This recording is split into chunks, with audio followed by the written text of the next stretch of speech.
Alright, so we're going to talk about a few more tools in Illustrator. So again, just to have something to look at, I'm just going to make a box again.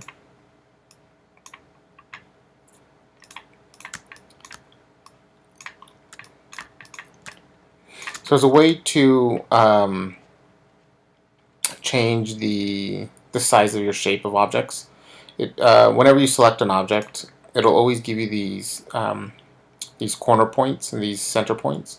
So if you click on one of the corner points, you could obviously change the size of these objects. If you want to make sure that your object stays proportional, on one of the corner points, if you hold down the Shift key and you start to move your object, it'll make sure that the object's proportional. You could also obviously select one of your middle points, but this does not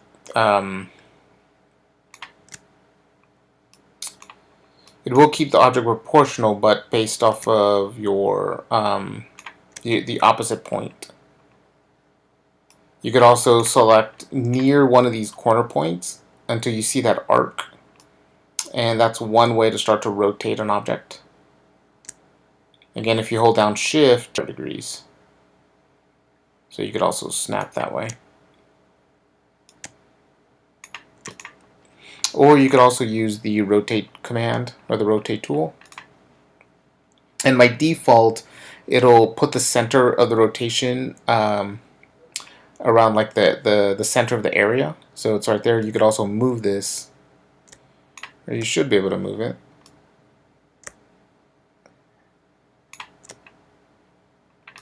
Oh, not moving. You just have to click somewhere else.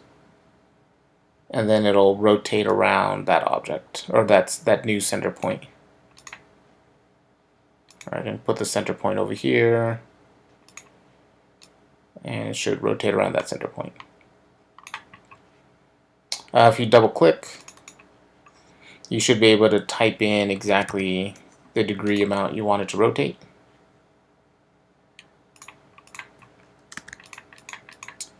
The other useful command is the scale command. Obviously, you can scale it yourself, or you can double click, select the object, double click, and type in how much you wanted to scale by. The nice thing about double clicking on the scale command is, say for example, you have some lines, and they're set with a certain line, a certain weight. If I were to scale these at this size, at the line weight at one, let's see, at 0.5, it looks pretty good. But if I were to scale this down, then at that size, that line weight looks pretty thick. If I double click on the scale tool for the options, what I can do is I can tell it to scale the stroke and the effects. So now when I scale this, it'll scale the thickness of that line, or the weight of that line, proportionally to what I had before. So now I scaled it down, and I can see that it's no longer 0.5. So it's just a nice option to know about. Just turn it on or off as needed. But it's a handy option to have.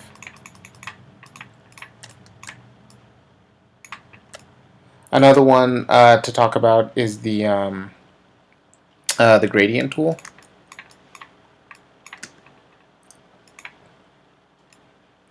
Again, talk about this with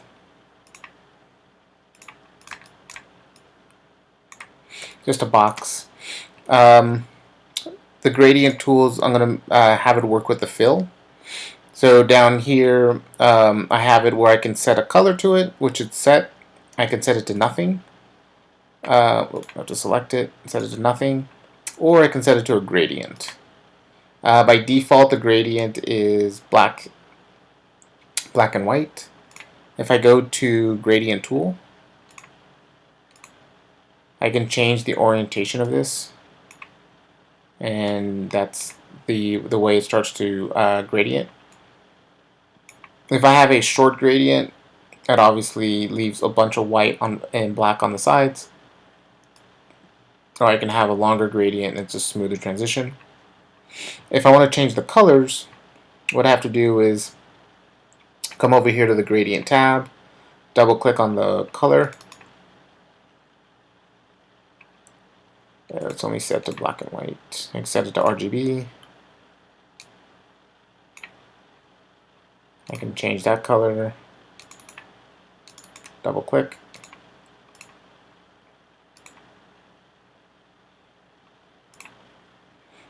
Change that color.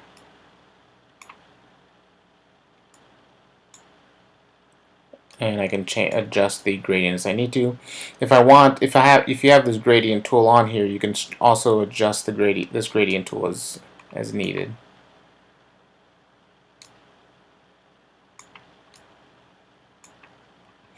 You could also add your own a third or fourth gradient tool color.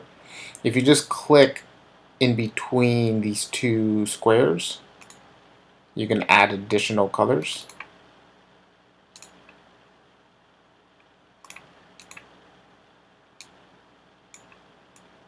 And the placement of them. If you want to get rid of them, just click on it and just drag it down. Click on it and just drag it down and get rid of them.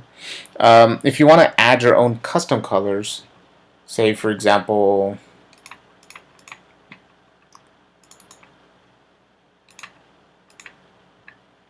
there's some color that you like, what you can do, just make sure you're on the actual color tab. You can drag it into your swatches. So just take this and just drag it into swatch. There it is right there. So now when you select your object to add as a gradient, you just drag this color from here and just drag it on top of there. And now you're using that color. So you can start to add your own basic colors as opposed to just double clicking here and trying to find the RGB value. So it's just another way of setting up the gradient tool. And then the last thing obviously is transparency. And this works for all objects. Right now it's at 100% opaque. You can reduce the transparency. So essentially if you have objects that start to overlap,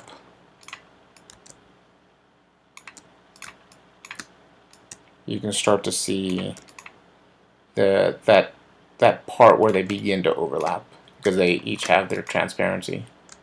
Or you can have each one of them have individual different levels of transparency.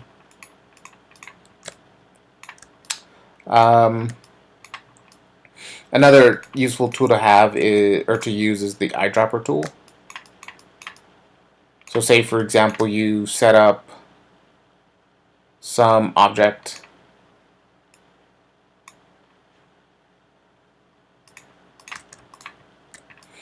and you wanted to have this exact same color.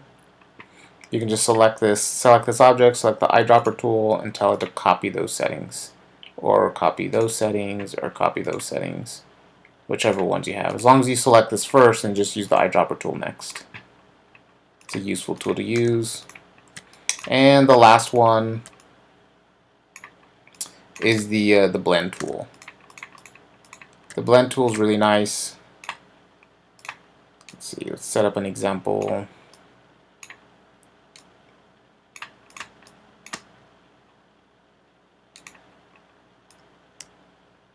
Just made a line, holding down Shift. Give this some color. Gonna copy it by holding down Alt and Shift.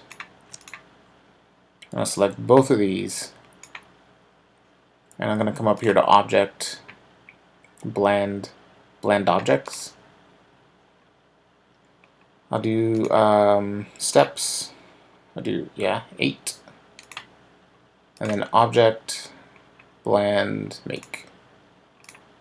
So it'll give me these specified steps in between. So if I were to select one of my two endpoints, I could always adjust these however I need to. and everything else in between adjusts. Or I could always go back and go to Object, Blend Options. Actually, I need more. Do 15. And it adds the lines in between. The other nice thing that Blend will do is just say, for example, you start off with a rectangle or a square on one side. I'm going to hold down Shift to make sure that it's an actual square. And I'm also going to make an Ellipse Tool.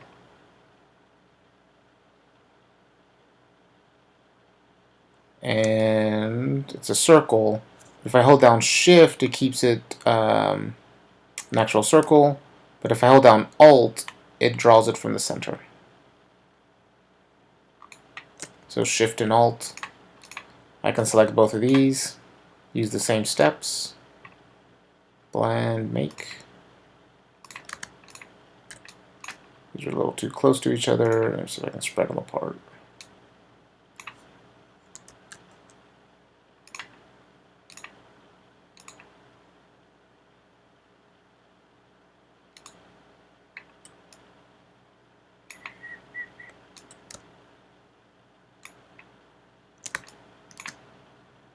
Keep going.